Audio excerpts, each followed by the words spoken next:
নতুন করে আইনি জটিলতায় জড়িয়েছেন অভিনেত্রী ও গায়িকা মেহের আফরোজ শাওন। ঢাকার একটি আদালত এই অভিনেত্রী সহ আরও ১২ জনের দেশ ত্যাগে নিষেধাজ্ঞা দিয়েছেন।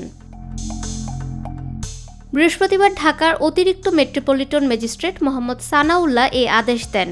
মামলাটি করেছেন শাওনের সৎ মা নিশি ইসলাম, যিনি চলতি বছরের মার্চে একটি মামলায় তাদের বিরুদ্ধে মারধর ও হত্যাচেষ্টার অভিযোগ তোলেন।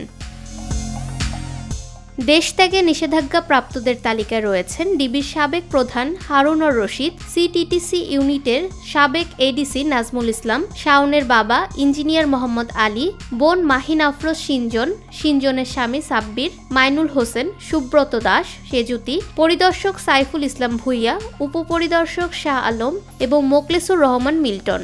এদের মধ্যে সাইফুল ও শাহ আলম জামিনে থাকলেও বাকিরা পলাতক। তাদের বিরুদ্ধে গত ২২ এপ্রিল গ্রেফতারি পরোয়ানা জারি করা হয়।